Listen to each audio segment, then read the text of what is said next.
This next fellow, Clayton Buchanan, is another Southern boy from Arkansas. But he has a great skill. Well, certainly as an artist, he's had his work hung here. But in his words, he paints these pictures of life, and the telling is extraordinarily honest.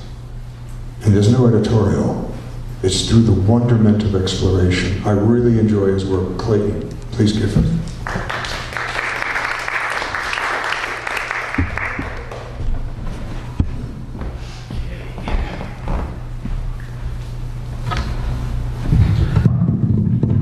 Is that about right? Yep. Is that good? Okay. Here, I'll turn this so you can see if you have. Oh, wow. Okay.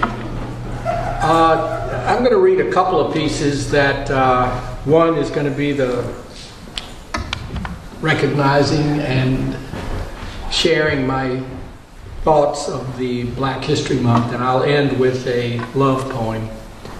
This first piece, actually I lived through when I was down south as about a 12-year-old, I guess. And it deals with several different issues, and those several are ones that I still remember to this day. The first piece is entitled Martin Luther King and Jr. Angry responses to human diversities often leads to volatile reactions.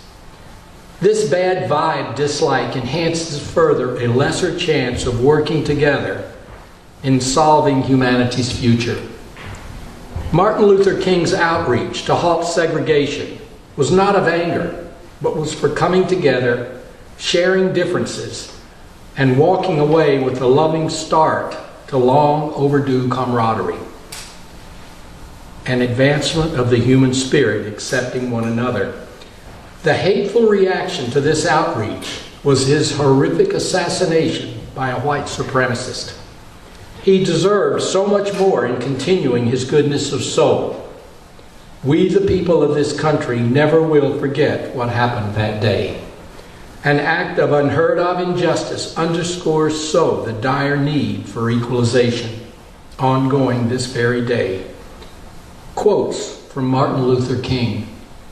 Darkness cannot drive out darkness, only light can do that.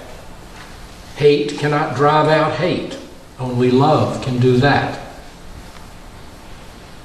Love is the only force capable of transforming an enemy into a friend. I visited Mom and Dad in Memphis, Tennessee this black April 4th day, 1968, when it happened. I remember still watching that news when, with a sudden news break, this horrific announcement online came. Dumbfounded we were, not wanting to believe this reality of horrors had occurred here. Growing up in the South, I did. White supremacy was there, not of my family, but community segregation was ongoing as reality. Introduced I was to this supremacy monstrosity at age 12 in the small town of Wilson, Arkansas. My friends and I together would play.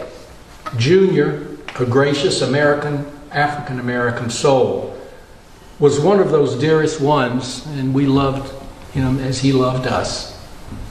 His mom and he lived in a small house on an alley between major streets, and many times his mom would have us over for cookies. That morning we waited for Junior to play. Late he was, and he had a sad look on his face when he came over. He said, "I can't play with you anymore." His mom told him playing with us was no longer safe. Afraid she was that the white supremacist group of our area would punish her son, or worse, for playing with white children. On rare occasion, we would briefly see, but never spoke to Junior again. And never have I forgotten that tragedy, nor the sad look on Junior's face some 64 years ago. Martin Luther King's magical words to this day reach out still to those heights of higher hopes. We all have benefited so from his shortened life of devotion. May his words and he live on forever.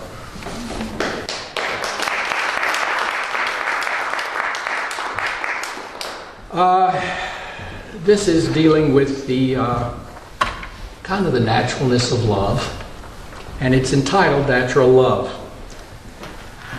The true naturalism of coming together was the broad beginning of my loving future. I did not plan this meeting, but was so entranced at first sight when sitting across from me on my evening bus ride was the future love of my life.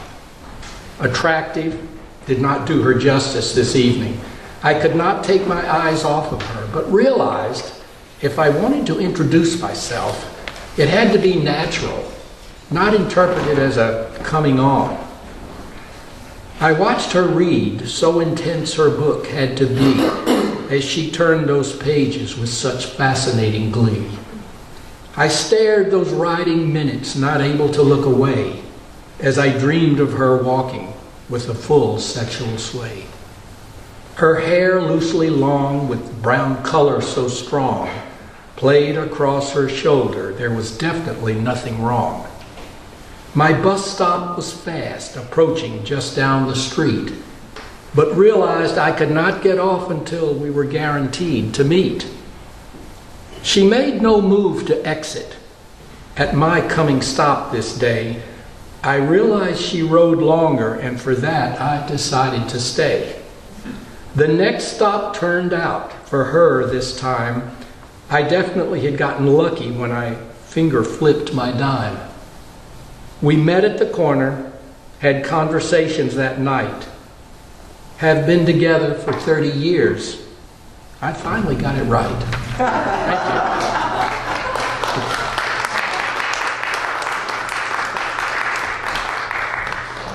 Oh my, absolutely. When I met my wife 30 years ago, all my colleagues, because I'm a tough curmudgeon, I mean, I get bored very easily. And my wife is one of the smartest women I've ever met. I've never been bored of a lot of other things, guys, anthropologically. Ask me how I am. You married? Yeah, but never been bored. Anyway, thank you, Clayton. That was beautiful.